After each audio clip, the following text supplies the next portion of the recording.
Welcome back to another Cavs game reaction. Game 13 against the Denver Nuggets at home. And Cleveland was rocking yesterday. Not only did the Browns get it done with DTR against the Steelers, but the Cavs got a victory over the reigning NBA champs, winning this one 121 to 109 as Denver's struggles on the road continue a bit as they're now 2-4 on the road this season. Cavs working without both Donovan Mitchell and Caris LeVert, so that's a dynamic scorer both in the starting five and off of the bench out for this one. But the Nuggets also didn't have their superstar guard Jamal Murray, so both teams working through some injuries. But as far as star power goes for Denver, all eyes on Jokic on this one. He had 18 points, 10 rebounds, and 7 assists. So just 3 assists away from a triple-double, but I think anyone who's facing Jokic will take that stat line any day of the week. That's actually a pretty quiet stat line for him. So on the Cavs side, Darius Garland's strong play held up in this one. He had a game-high 26 points on 10 of 16 shooting.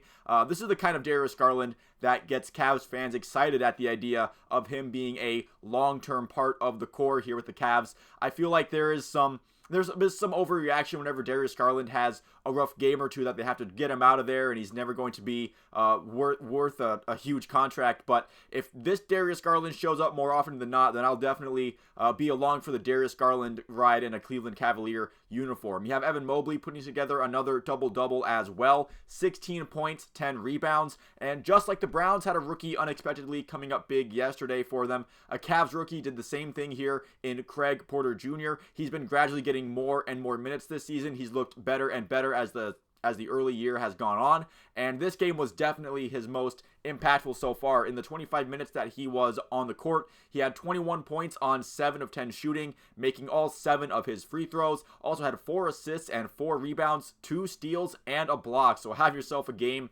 Craig Porter Jr., a statement to make in your rookie season. And with Donovan Mitchell out and Ty Jerome still not available, Craig Porter Jr. is that next guy right now, and he's definitely taking advantage of the opportunity of the minutes that he's been given. And if he keeps playing like this, I think he should keep his spot that he has even when Ty Jerome comes back, because if he keeps playing like this, I'm not really sure how you can expect to send him back down in the G League to the Charge and expect to have any kind of you would definitely want to give the guy who's playing the best NBA minutes, and if that happens to be Craig Porter Jr. with Ty Jerome out, then Craig Porter Jr. should just stay in the lineup and do the things that he does. Now, if he has a little rough stretch and struggles, then sure, maybe send him back down as a young player. But I think right now he's hitting his stride, and there's no reason to send a guy like that back down to the G League, in my opinion.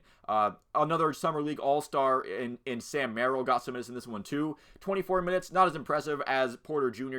He went 3 for 9 from beyond the arc, accounting for all 9 of his points. Once again, with both Mitchell and Ty Jerome out, Bickerstaff might have to get creative with some of the ball handlers that he uses and further down the bench for some time. But the Cavs did build enough of a lead by that fourth quarter that they could afford to give some more minutes to the younger guys. That'll get them some NBA experience, and the Cavs can see what they have in those guys. Dean Wade, still in the starting 5, had just 6 points, but he did grab 10 boards to go along with 2 assists and 2 steals, so it's not like he was a complete no factor out there. Dean Wade, he can hit outside shots. He went 2 for 4, I believe, from 3-point. And Cleveland, they really just need that threat to exist to really be able to thin out opposing defenses, where last year teams knew that Isaac Okoro was not a consistent enough shooter. They could just kind of play off of him when he went to that corner, and that really did create a lot of issues for the Cavs on offense last year. With Dean Wade, at least the threat is there that he can knock down those shots. Although I do think personally it would have been interesting to see a bit more of Imani Bates getting some more time on the floor with Caris LeVert out for this one. Obviously, the team didn't really need him to get the win in this one, and that's ultimately all that matters. But I thought a part of why I thought it was so smart to draft him where they did was because the Cavs didn't really need Imani Bates to be a superstar in the league right away. They could wait for him to develop, get him some time in the G League. But with how he's looked in Summer League and in the G League when he's been down there, I would like to see him get some more opportunities to showcase himself a bit more. But maybe that's just me being a bit of a selfish fan and wanting to see the young guy, when really what the team has going right now seems to be working out pretty good. They did get some comfortable wins over a couple bottom feeders in the Trailblazers and the Pistons, but with his win over the Nuggets, again, I know they were missing Jamal Murray, but the Cavs had guys out too. Both teams were working through injuries there. With this win over the Nuggets, I would like to see more of these comfortable wins over over opponents with actual resumes. And if that keeps going, then maybe we could just get our hopes up once again for what the true ceiling of this year can be. Because I feel like with the bit of the up and down start, it did kind of